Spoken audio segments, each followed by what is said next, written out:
Now moving on to Shakur.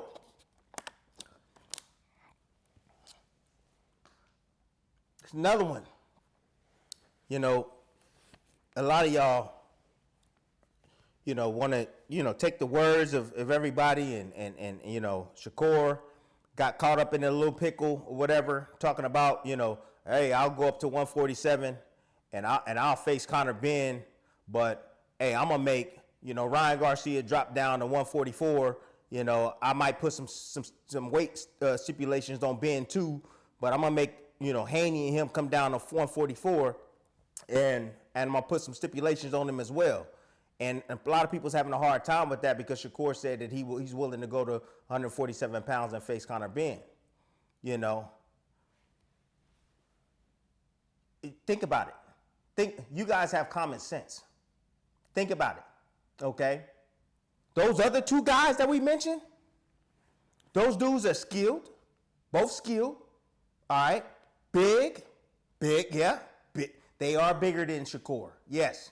Remember, Shakur started at 126 pounds. They are bigger than him, naturally bigger than he is, for sure. Okay?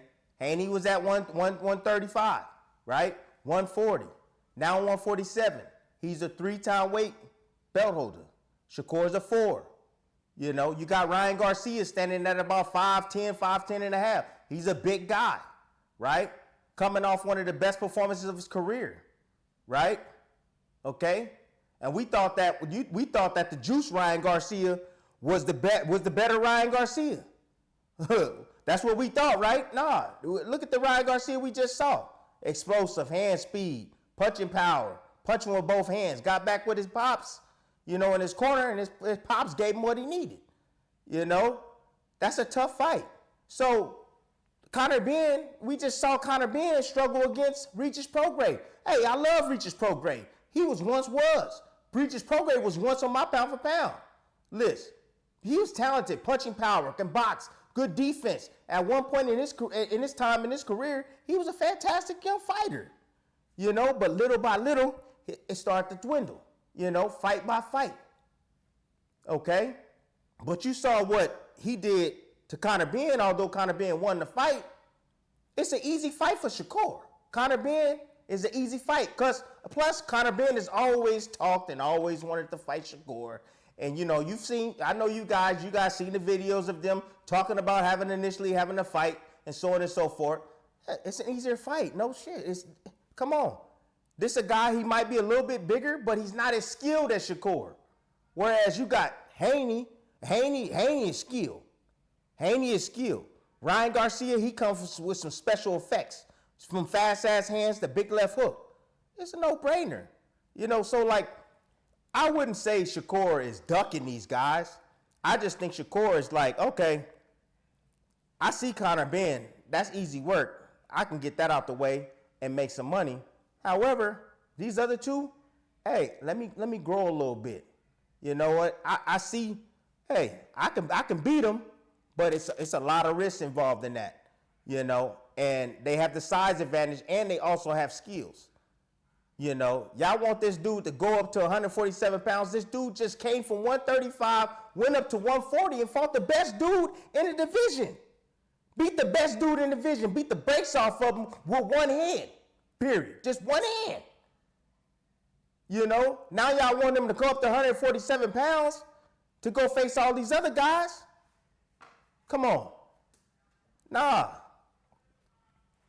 When Shakur's ready to move up, little by little, maybe whether he go down to 135 again, like he said he was initially going to do, or stay at 140 pounds and face those guys there and capture those titles there, Hey,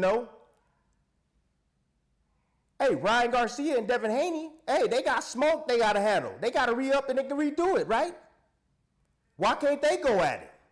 You know what I'm saying? For the time being. Why can't they go at it? So, look, I'm telling y'all, Shakur is not ducking these guys because he's afraid of them or ducking them at all. Nah. It's just right now, it's not the time. But Conor Ben is easy work. It's easy work. Come on. And y'all know that. It's common damn sense. It's easy damn work. So if y'all want to say, oh, that's a duck, oh, he ducking this, he ducking that, or he ducking these main fights, he ain't ducking nobody, I promise you. And the crazy part is that, remember when Shakur, he fought against, who was it, Oscar Valdez? You got to go back and look at his track record. Go look at his track record. Oscar Valdez, after Oscar Valdez did what? Knocked out the boogeyman in the division, right? What was it? What was his name? Burchell? Knocked him out, right? What did Shakur do? Schooled him. Guy undefeated, schooled him, right? Schooled T.O. I think he had a vacant title at 26. Oh shit! What about Jamel Herring? What about Jamel Herring? Jamel Herring was a bad boy. Jamel Herring he beat Roach, and you see what Roach is doing right now. Bad boy. Took out Jamel Herring. So like how quickly we forget, the history of a fighter and what they've done in the sport. And then go to 140 and then clean up a guy that beat Lomachenko the first time. I know Devin Haney beat him as well, but he beat Lomachenko, Teofimo Lopez, when Lomachenko was Lomachenko, right? Beat Taylor, Josh Taylor, talented fighter, right? Was undisputed at 140 pounds and smashed him. So ain't no ducking and diving, man. It's all about, again, dollars and cents, people, dollars and cents, and doesn't make sense right now. And, if you want to look at it as ducking, that's on you, but it's not ducking, I promise you. This is the best fighter in the world, Shakur Stevenson. I told you guys yesterday, this is the best fighter in the world, okay? The most skilled fighter in the world. Even Usyk said it out of his own damn mouth. And Usyk right now is considered what, pound for pound number one. Whether you have him number one or number two, according to Inouye anyway. But Usyk is the pound for pound guy, right? He even said Shakur Stevenson is the best fighter in the world. That came out of his mouth. Okay?